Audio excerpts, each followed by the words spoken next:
The moment my boss told me I had a dinner reservation tonight, something in my chest tightened like a warning I couldn't explain. It wasn't the kind of suggestion you ignore when the CEO of the company says it with that calm, confident tone.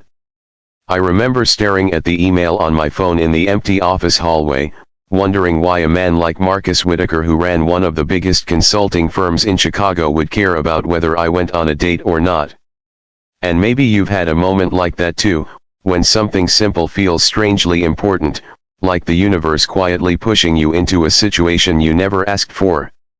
If you were in my position, tired from work, carrying more personal baggage than anyone at the office knew about, would you go, or would you walk away from something that felt suspicious before it even started? I almost didn't go. The past year had already taken more from me than I thought I could handle. After my father passed away unexpectedly in Detroit, I moved to Chicago to start fresh, hoping distance might dull the grief.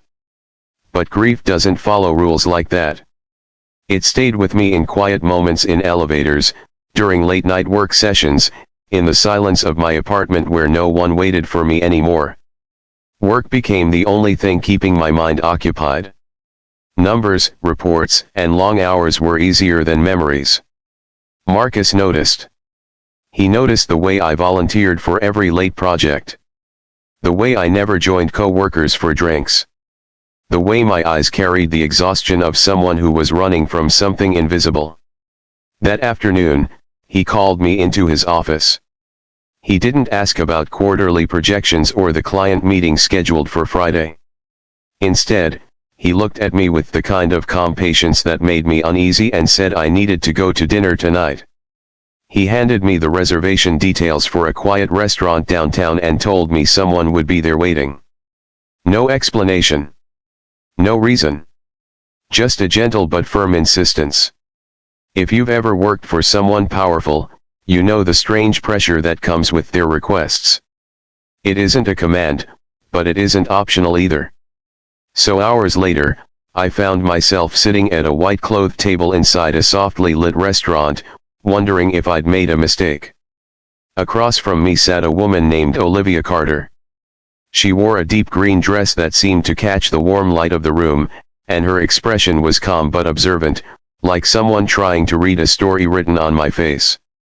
The silence between us was awkward at first, the kind that makes you painfully aware of every small movement, the clink of glassware, the hum of quiet conversations around us, the way my hands kept adjusting the napkin beside my plate. Behind us, a server moved past our table, and for a brief second I noticed a woman standing farther back in the room, watching quietly before turning away. I didn't think much of it then. Olivia seemed kind, but there was something guarded about her. Not cold, just careful. The way someone becomes after life teaches them to protect their heart. As the evening unfolded, we spoke slowly at first. About simple things. Work, the city, the strange beauty of Lake Michigan in winter. But eventually the conversation drifted into places neither of us planned. She told me about leaving a long relationship that had drained years of her life. I told her about losing my father and the quiet loneliness that followed.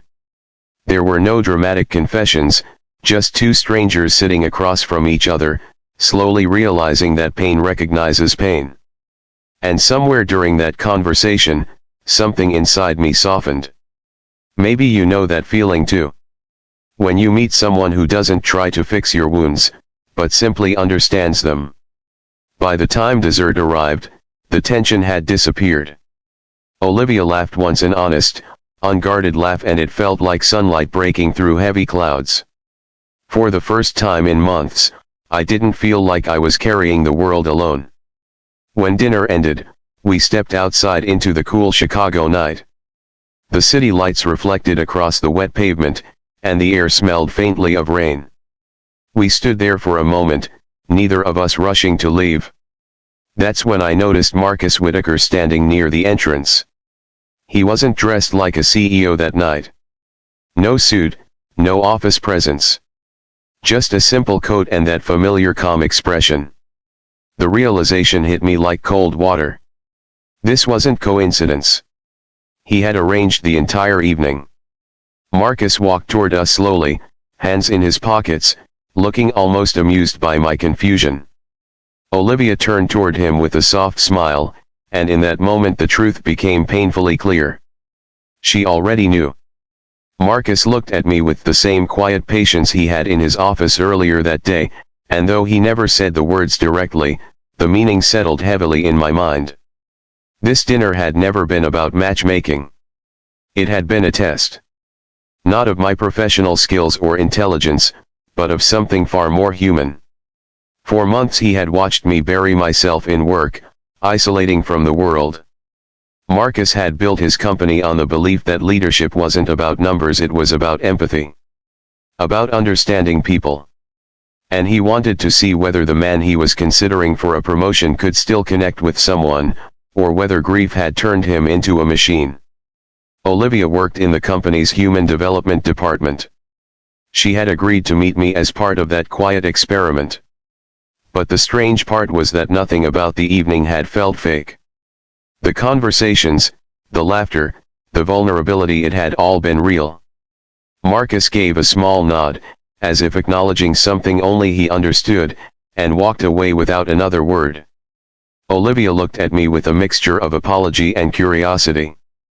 Yet neither of us seemed angry. Because somehow, in the middle of that test, two strangers had shared something genuine. Life doesn't always give second chances in obvious ways. Sometimes it hides them inside uncomfortable moments you almost avoid. That night, as Olivia and I walked slowly down the street together, I realized something important. The dinner hadn't tested my character. It had reminded me I still had one. And maybe the real lesson wasn't about impressing a CEO or proving I was worthy of a promotion. Maybe it was about remembering that even after loss, even after heartbreak, the human heart still knows how to open again.